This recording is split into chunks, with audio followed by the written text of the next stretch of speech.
good? Yeah.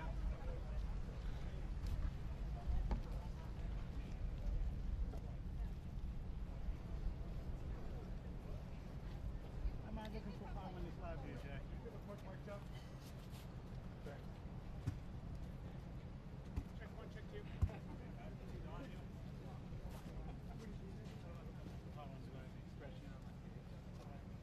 Yeah, I asked them for a mic check.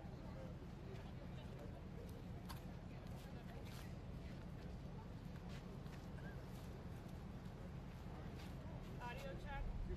Everyone good in the pool? Good? Okay, no one's saying not good, so I'm going with yes.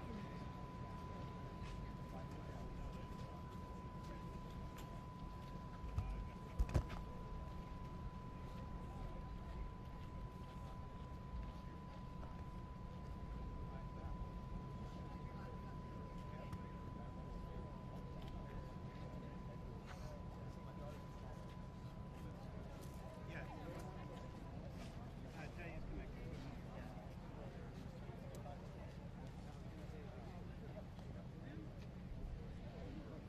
We're good. We got them, but I'm talking to them now. If they, I mean, they should hear me on channel 1, right here. Check 1, 2, 3, 4. I'm gonna have you all split in the middle for right now, and then walk back together once you get to Yep. Brian. Good?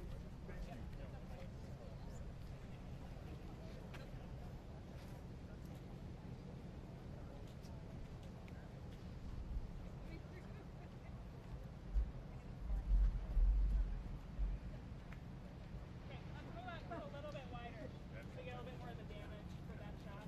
Demo, and then once they're at the podium.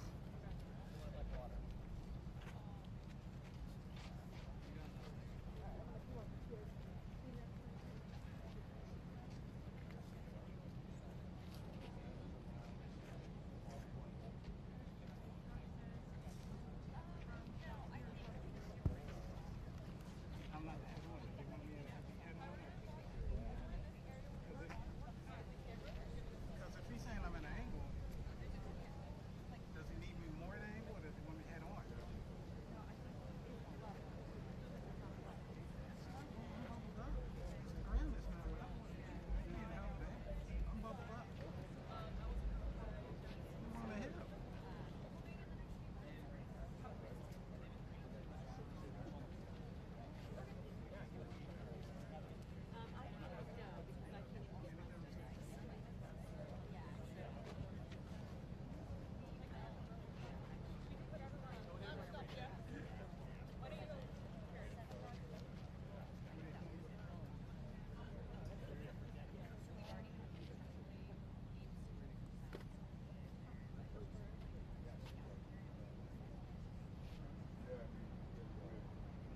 So you want me to be more on the side?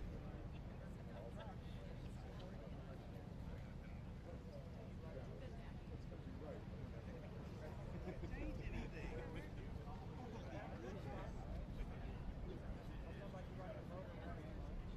I just got to see a clean motor point. That's supposed to be from the day.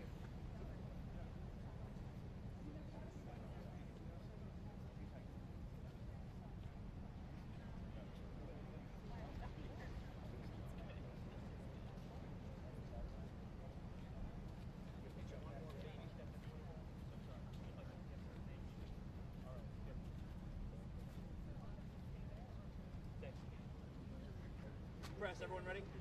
2-minute warning, 2-minute warning. Alright, sorry for the minute. Please just stay where you are during it. And then afterwards. Thank you.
Thank you all very much for taking the time to be out here, and it's my honor to welcome the President back to the state of California, and it's my honor as well to have a delegation to join us, Senator Padilla, and congressional representatives, local leaders that were determinative in keeping the state as safe as possible under these historic circumstances. 3 years of a mega drought, the driest on the West Coast in over 1,200 years, and we've now had 3 weeks of mega floods. Some of the worst and most acute and damaging floods in California's history, some approximating, though not quite as acute, as the 1862 Great Flood in California. The scale and the scope of these floods is hard to understand unless you get out, and that's why I couldn't be more grateful for the President taking the time to come out again to the state of California and take a look firsthand at some of the damage. But more important, I think, in moments like this is not just looking at the damage, but really reflecting on the spirit and pride of community coming together. And I can say this because, well, I guess I have the mic. One of the things that I've long admired, I think the American people admire about this president, is there are few people with the empathy, the care and compassion that he has, and you see that demonstrated in times like this. And if you have any cynicism about the world we're living in and leadership, I challenge you to spend a little time with the President of the United States meeting with people that have been directly impacted by these kinds of experiences. And so it reinforces and distills a sense of, yes, well-being for me as governor of the state of California, but more importantly, I think just gives all of us a little bit more confidence in our fate and future and the world we're trying to build. And so I want to just say this before I bring up the President. This has been challenging. 21 lives have been lost. That does not include that 5-year-old boy. We had over 200 search and rescue folks out there over the course of last week plus. The only thing they found is that one shoe, that one Nike shoe. And we won't give up until we find Kyle. And hopefully, miracle of miracles, he'll be okay. But 21 known deaths so far. We had 9 atmospheric rivers, a stacking of stress, this conveyor belt going back 22 days. Trillions of gallons of water in the state of California. We estimate over 1,400 heroic rescues. Those are the lives that were saved that didn't become headlines. I say this often about politics. Unlike baseball, you don't get credit for saves.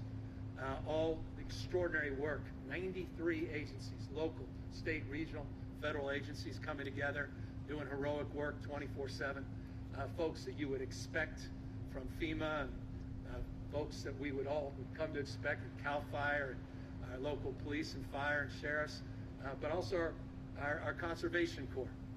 Incredible work the National Guard did to mitigate damage, to pre-position, to prevent, to save lives. That was our #1 priority. In closing, we're now here talking about turning the page, and we're talking about the resilience of California.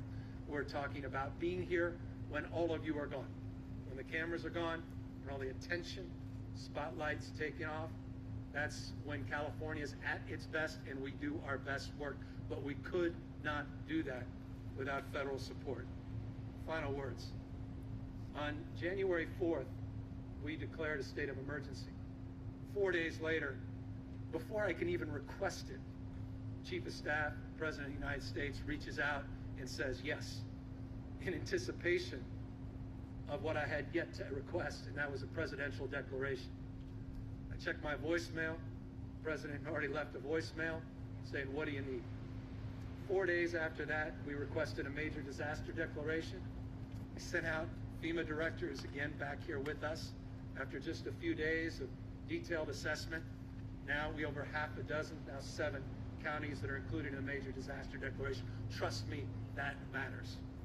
When you're cynical again around government, relationships, where you feel like things are frayed, things have become too polarized, hope you'll consider these moments, that spirit of collaboration, cooperation, the things that define the best of who we are, and the best, of course, I think, of who we are in America as representing the person that I'm honored to welcome to his podium.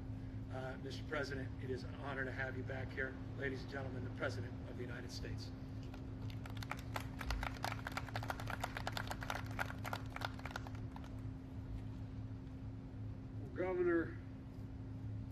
I got to stop taking these helicopter rides. We've made a bunch of them. We've been hit. If anybody doubts climate is changing, then they must have been asleep for the last couple years. I want to thank you, Governor. You and I, along with the Vice President, have been in close touch since this storm hit. And even before it hit, when we were talking about it coming, we told the governor that we do everything we can, whatever he needs. But he's been through a whole hell of a lot. I don't know what we had 3 or 4 flights up and down the state for the wildfires and the damage done. It's been astounding what you've done. And I want to say what I said then, and I'll say again. The federal government's not leaving its responsibility till it's all fixed. It's done. You know, Mr. Mayor, Madam Mayor, I want to thank you and the county supervisor, the local officials, the first responders, for all that you have done and all you have been dealing with to try to protect your constituents in a way that gives them some, I guess maybe the thing that's most needed times is a sense of hope that everything's going to be able to be done, everything's going to be able to be fixed. And I want to thank the entire California delegation for working with my administration. Alex and Jimmy, thank you for what you've done being with me today. And you know, we did an aerial tour of the damage, and unlike when we did the aerial tour of the fires, it's not as obvious from the air just how much damage has been done. We flew over the entire area, parts of the state, the entire, they got more rainfall in a single day than they get in an entire year, parts of the state. Drenching rains, powerful winds, floods, landslides, but you don't feel it till you walk the streets, or when you're able to walk.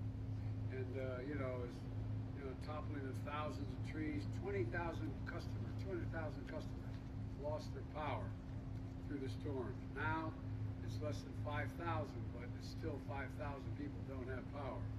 We got to get it down to zero. Nearly 150,000 people were under evacuation orders. Now it's down to 1,400 under evacuation orders, and under 300 people are still in shelters. But tragically, 21 people died, and that little boy we're still trying to find. Everybody I've talked to so far today just spontaneously brings that up. The fact is, Jill and I have him on our prayers, the family in our prayers, and all of you. While the situation is still treacherous, we're cautiously optimistic that the worst part is behind. The waters recede, but we'll see the full extent of the damage to the homes, the businesses, and the farms and ranches. And we know some of the destruction is going to take years to fully recover and rebuild. But we got to not just rebuild, we got to rebuild better. We got to rebuild better.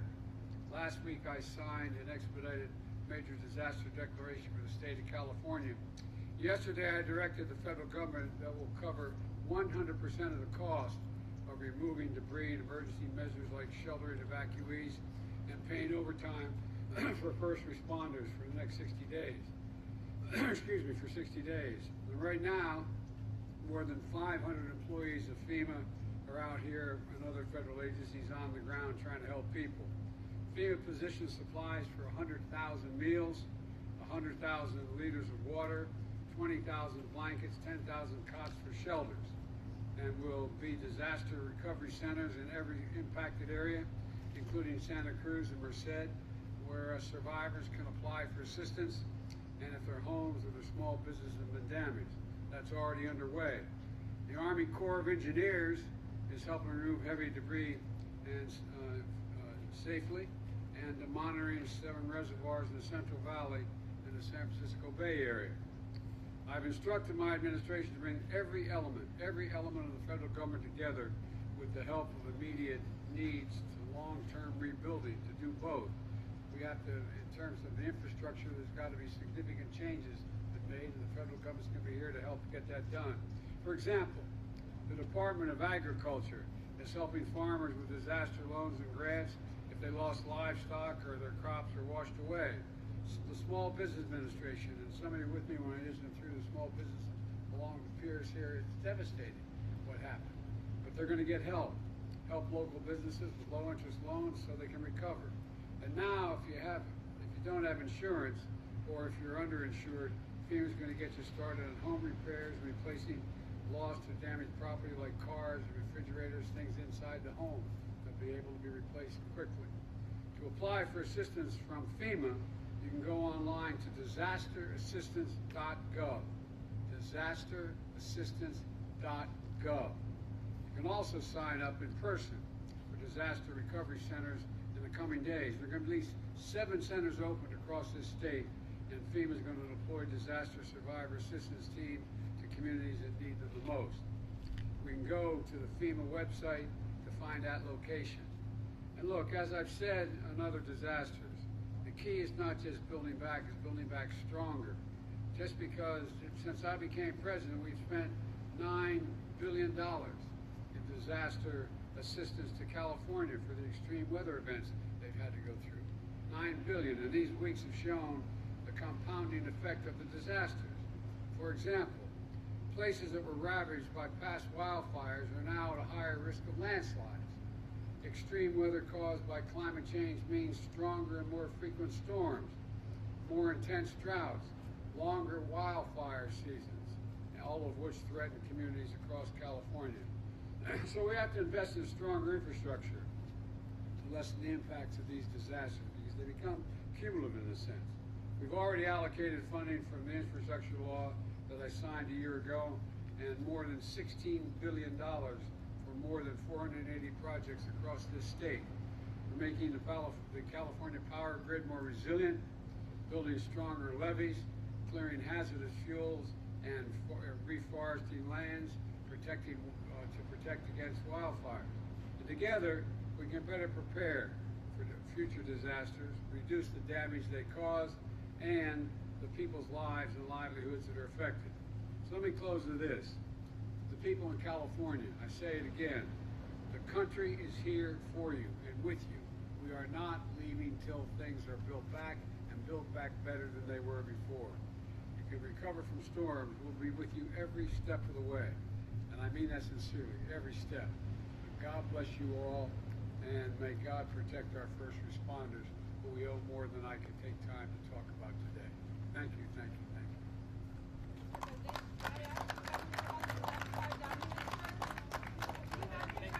you. You know, I will answer the question, but here's the deal. You know, what quite frankly bugs me is that we have a serious problem here we're talking about. We're talking about what's going on, and the American people don't quite understand why you don't ask me questions about that. But having said that, what's your question? Do you have any regrets, sir, that you did not reveal the existence of the documents back in November before the midterm? Just hang on, okay? Look, as we found a handful of documents were filed in the wrong place. We immediately turned them over to the archives and the Justice Department. We're fully cooperating, looking forward to getting this resolved quickly. I think you're going to find there's nothing there. I have no regrets. I'm following what the lawyers have told me they want me to do. It's exactly what we're doing. There's no there. Thank you. Thanks, guys. Thanks, Chris.